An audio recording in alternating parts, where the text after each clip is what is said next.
अस्सलाम वालेकुम दोस्तों। अल्लाह ताला आपको नया साल मुबारक करे, खुशियाँ हों, कामयाबियाँ हों, कोई भी आपको तकलीफ़ ना आए। 2-4 दिन से मैं एक मैसेज देख रहा हूँ, बहुत से दोस्त शेयर कर रहे हैं कि ये नमाज़ पढ़ लें तो आपको 2023 में कामयाबी मिलेगी, ये अमल कर लें, ये वज़ीफ़ा कर लें। तो इसमें कोई शक नहीं है कि ये वज़ाइफ़, ये नमाज़ें, ये जो रोज़े, ये अमाल, ये आपको बहुत ज़्यादा ताकत देते हैं। लेकिन वो ताकत रूहानी ताकत आपको मिलती है, ये याद रखें। एक आपके अंदर बिलीव आता है कि एक ही ज़ात है जो आपकी आपकी ज़िंदगी को बेहतर बना सकती है, वो अल्लाह की ज़ात है और कोई नहीं। वही आला है, वही बरतर है, वही आपकी ज़िंदगी को बेहतर बना सकता है। ये हम नमाज़ें इसीलिए पढ़ते हैं, रोज़े इसीलिए पढ़ते हैं। इससे आपकी रूहानी ताकत में इज़ाफ़ा होता है, आपका यकीन हो जाता है कि मैं कामयाब हो जाऊँगा। मसलन एक बाप अपने बेटे को कहे कि तुम कामयाब हो जाओगे, एक टीचर अपने स्टूडेंट को कहे तुम कामयाब हो जाओगे। लेकिन जब एक अल्लाह अपने बंदे को एक ये यकीन दिलाए कि तुम कामयाब हो सकते हो ये वाले अमाल करके, ये यकीन जब अल्लाह से आता है तो आप सोचें आप में कितनी ताकत आ जाती है। आप कुछ भी कर सकते हो, बड़े से बड़ा काम भी कर सकते हो। ये एक रूहानी तौर पे आपके अंदर एक फ़ोर्स, एक ताकत आती है। जैसे एक स्टूडेंट को एक टीचर कहता है कि तुम कर सकते हो, तो वो स्टूडेंट कुछ भी कर लेता है। वो एक टीचर की इस बात को वो बार-बार सोचता है कि यार मुझे सर ने कहा था तुम अच्छे हो, तुम कर सकते हो। तो वो ना चाह के भी वो काम कर लेता है जो कि वो नहीं कर सकता। ये एक उसके अंदर यकीन आ जाता है। इसी तरह से ये जो अमाल हैं, वज़ाइफ़ हैं, जब आप ये नमाज़ें पढ़ते हो, रोज़े रखते हो, इसका ये एक कॉन्टेक्ट है ये होता है, थीम ये होता है कि अल्लाह के साथ आपका लिंक बनता है। अल्लाह आपको यकीन दिलाता है कि तुम कर सकते हो। आपके अंदर एक रूहानी ताकत बिल्ड हो जाती है। अब दूसरा मरला है वो है जिस्मानी तौर पे काम करना, वो आपने करना होता है।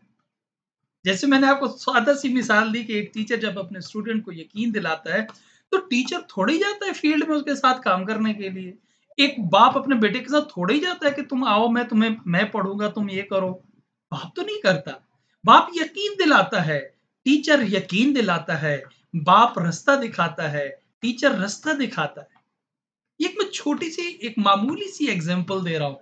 तो बताएँ अल्लाह की ज़ात कितनी आला और बरतर है जो इस पूरी कायनात की मालिक है।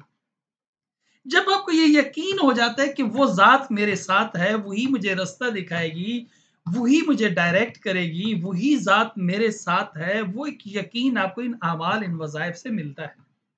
तो आप कुछ भी कर सकते हो, फिर उससे बढ़ के तो कोई है ही नहीं।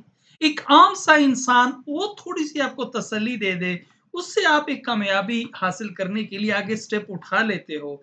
जब अल्लाह जैसी ज़ात रूहानी तौर पर आपको एक यकीन मिल जाता है, जैसा कि सेम मैंने कहा कि एक टीचर और एक बाप भी आपको कोई प्रैक्टिकल तो थोड़ी कर रहे होते हैं, आपके साथ तो नहीं आगे बढ़ रहे होते।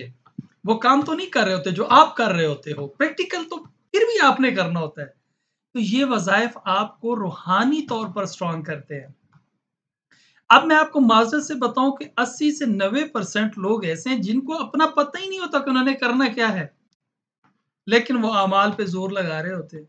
उन्हें ये नहीं पता कि उन्होंने आगे काम क्या करना है, किस फ़ील्ड में आगे बढ़ना है, किस फ़ील्ड में वो कामयाबी चाहते हैं, किस चीज़ में उन्हें सक्सेस चाहिए, इस बात को उन्हें कोई पता नहीं है। बस वो में नमाज़ें पढ़ रहे हैं। नमाज़ें पढ़ेंगे, वज़ाइफ़ करेंगे, फिर सो जाएँगे। फिर नया साल मुबारक हो जाएगा उनको। ओ भाई, ये नमाज़ें, रोज़ा ये तो आपको रूहानी तौर पर इंतहाई स्ट्रॉन्ग करते हैं। अब आप अपनी ज़िंदगी का प्लान तो बनाओ जो अल्लाह से आप शेयर करो।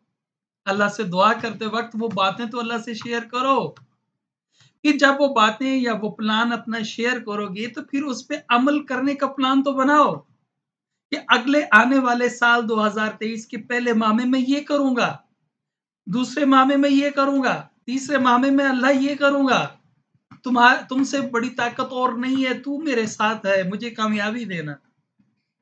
अपना प्लान तो बनाओ। शब-ए कदर क्यों आती है? शब-ए कदर में अल्लाह आपको इख्तियार देता है अल्लाह के हुक्म से कि अपनी तकदीर बनाओ, अपना रोड मैप बनाओ, अपने आने वाले साल के लिए, जो आने वाला साल है उसके लिए प्लानिंग करो, एक रोड मैप बनाओ। इसीलिए शब ए कदर हम मनाते हैं। तो ये हर साल आपको शब ए कदर की तरह, जैसे एक रोड मैप है, हम ये अब नया साल मनाने जा रहे हैं, तो ये भी इसी तरह से आप रोड मैप बनाओ और अपने माज़ी की खामियों से सीखो और आगे बढ़ो। जैसा कि मैं अक्सर स्टूडेंट से भी कहता हूँ, अपने बच्चों को भी जब भी नसीहत कर रहा होता हूँ, तो यही कहता हूँ कि बेटा ज़िंदगी में स्टेप उठाओ।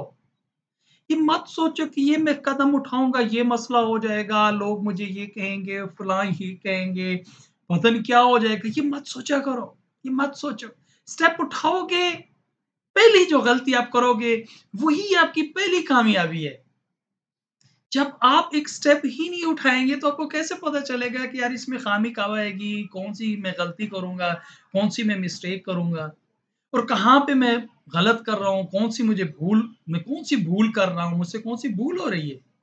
जब आप स्टेप ही नहीं उठाएँगे, तो आप कैसे आगे बढ़ेंगे? तो हमेशा ज़िंदगी में आगे बढ़ने के लिए एक कदम उठाएँ, मत सोचें लोग क्या कहेंगे। ये अमाल, ये नमाज़ें, ये वज़ाइफ, यही चीज़ आपको बताते हैं, यही सीख देते हैं, यही यकीन देते हैं। लोगों का मत सोचो, अल्लाह की ज़ात तुम्हारे साथ है।